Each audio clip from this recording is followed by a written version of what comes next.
સ્થાનિક સ્વરાજની ચૂંટણીનું મતદાન 26મી તારીખે છે અને તેનું પરિણામ 28મી તારીખે આવવાનું છે। આ ચૂંટણીને લઈને ભારતીય જનતા પાર્ટી હોય, કોંગ્રેસ હોય કે આમ આદમી પાર્ટી હોય, દરેક લોકો પોતાની પૂરતી મહેનત કરી રહ્યા છે।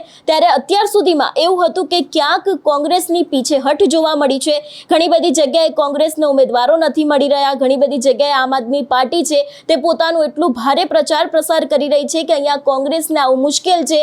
પણ એની જ સામે હવે કોંગ્રેસ એક નવી જ રણનીતિની સામે મેદાને આવી છે। શું છે સમગ્ર મામલો? આમ આદમી પાર્ટી અને ભારતીય જનતા પાર્ટીને આ વખતે કોંગ્રેસ કેવી રીતે ટક્કર આપશે એ દરેક વિષયને લઈને વિગતે વાત કરીએ। નમસ્કાર, હું હંસિની અને તમે જોઈ રહ્યા છો નિર્ભય ન્યૂઝ। ગુજરાતમાં સ્થાનિક સ્વરાજની ચૂંટણીને લઈને 30 વર્ષથી ભારતીય જનતા પાર્ટીનું જે શાસન રહ્યું છે એ જ શાસન બચાવવા માટે થઈને આ વખતને ભાજપને પણ ક્યાંક ટેન્શન લાગી રહ્યું છે। ભારતીય જનતા પાર્ટી ઘણા બધા એવા વિસ્તારો છે કે જ્યાં પોતાનું અપમાન કરાવીને પાછી આવી છે। ઘણી બધી જગ્યાએ ભાજપના ઉમેદવારો છે એ લોકોને જે લોકો હોય છે એ જ લોકો કહેતા આવ્યા છે કે તમે અમારા વિસ્તારમાં કામ કર્યા નથી તો અહીંયા તમે આવશો જ નહીં। ઘણી બધી જગ્યાએ એવું પણ કહેવામાં આવી રહ્યું છે કે આ વખતે અમે ભારતીય જનતા પાર્ટી નહીં પણ બીજા જે લોકો એ લોકોને પણ મોકો આપીશું। આમ આદમી પાર્ટી વિશેની વાત કરવામાં આવે તો સૌરાષ્ટ્ર છે, આદિવાસી વિસ્તાર છે, ત્યાં તેમના દ્વારા પણ પૂરતી મહેનત કરવામાં આવી રહી છે। પણ કોંગ્રેસ હવે આ વખતે એક નવી જ રણનીતિની સાથે મેદાને આવ્યું છે। વાત કરવામાં આવે કોંગ્રેસની, પહેલાના સમયમાં એવું હતું કે કોંગ્રેસને પોતાના ઉમેદવારો નથી મળી રહ્યા, કોંગ્રેસ કેમ અત્યાર સુધી એક્ટિવ નથી જોવા મળી। પણ ક્યાંક કોંગ્રેસ જે રીતે પાછલા દિવસોમાં એક્ટિવ થઈ છે તો ક્યાંક આ વખતની કોંગ્રેસની જે પાછલા દિવસની એક્ટિવનેસ છે તે આમ આદમી પાર્ટી અને ભારતીય જનતા પાર્ટી બંનેને ભારે પડી શકે છે। સૌથી પહેલા તો કોંગ્રેસનો ગઢ ઉત્તર ગુજરાત ગણાય છે। ઉત્તર ગુજરાતમાં અત્યારે પરિસ્થિતિ એવી છે કે ભારતીય જનતા પાર્ટી વર્સેસ કોંગ્રેસ દેખાય છે, ત્યાં આમ આદમી પાર્ટીનું કોઈ જ નામો નિશાન જોવા નથી મળતું। બનાસકાંઠાની અંદર આમ આદમી પાર્ટીના ઉમેદવારો ખૂબ જ ઓછા છે અને જે છે એ ક્યાંક જીતવાની શક્યતા નથી લાગી રહી એવું પણ ત્યાંના લોકો અને ત્યાંના જે રાજકીય નિષ્ણાંતો છે એ લોકોનું માનવું છે। બનાસકાંઠાની અંદર અત્યારે હાલ બે જ પાર્ટી મેદાને છે, સૌથી પહેલા ભારતીય જનતા પાર્ટી અને એની જ સામે કોંગ્રેસના જે આખી પાર્ટી છે, જે લોકો અત્યારે હાલ ત્યાં મહેનત કરી રહ્યા છે એ પાર્ટી। ઘણી બધી જગ્યાએ આપણે જોતા આવ્યા છે કે વિપક્ષ તરીકે આમ આદમી પાર્ટી આગળ છે। સુરતની વાત કરવામાં આવે તો સુરતમાં અત્યારે હાલ કંઈક બીજી વસ્તુ જોવા મળી રહી છે, કારણ કે ત્યાં ભારતીય જનતા પાર્ટી વર્સિસ આમ આદમી પાર્ટી ચાલી રહ્યું છે અને એ બાદ કોંગ્રેસ આવી રહી છે। પણ આજે પણ ગુજરાતમાં ઘણા બધા એવા વિસ્તારો છે કે જ્યાં ક્યાંક કોંગ્રેસ આ વખતે ભારતીય જનતા પાર્ટી અને આમ આદમી પાર્ટી બંનેને હંફાવી શકે છે। વાત કરવામાં આવે કોંગ્રેસની નવી રણનીતિ વિશેની અને બાકી જે બંને પાર્ટીઓ કામ કરી રહી છે એના વિશેની। સૌથી પહેલા શરૂઆત કરીએ ભારતીય જનતા પાર્ટીથી।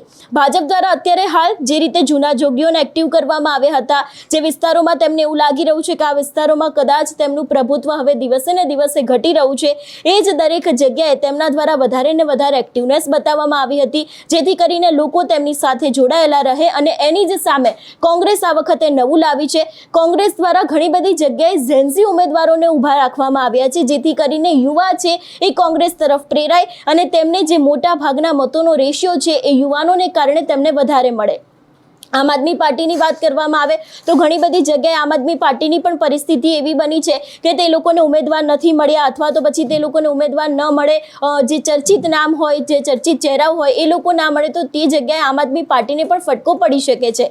ગુજરાતમાં અત્યારે હાલ વિપક્ષ તરીકે આમ આદમી પાર્ટી અને કોંગ્રેસ જે રીતે કામ કરી રહ્યું છે એ જ રીતે આ વખતની સ્થાનિક સ્વરાજની ચૂંટણીમાં ક્યાંક ભારતીય જનતા પાર્ટીનું ટેન્શન ચોક્કસથી વધી શકે છે। જોકે આ ચૂંટણીના પરિણામની પહેલા જ 700 જેટલી બેઠકો છે ભારતીય જનતા પાર્ટી બિનહરીફ જીતી તો ગઈ છે, પણ બાકી રહેલો જે આખો આંકડો છે, જે રીતે ભારતીય જનતા પાર્ટીના નેતાઓને ઘણી બધી જગ્યાએથી ભગાડવામાં આવ્યા હતા, જે રીતે તે લોકોના નામના કારણે અત્યારે હાલ જે રાજનીતિ ગરમાઈ છે, ઘણી બધી જગ્યાએ કામો નથી થયા, ઘણી બધી જગ્યાએ જે નેતાઓ છે એ લોકો દ્વારા વચન વાયદા કરવામાં આવ્યા હોય છે ને એ બાદ તે લોકો ત્યાં ગયા જ નથી કે તેમનું કામ શું છે, પ્રજાના પ્રશ્નો નથી ઓળખ્યા। એ જ દરેક જગ્યાએ આ વખતે કોંગ્રેસ અને આમ આદમી પાર્ટીના ઉમેદવારોને ક્યાંક મોકો મળી શકે છે એવી શક્યતા છે।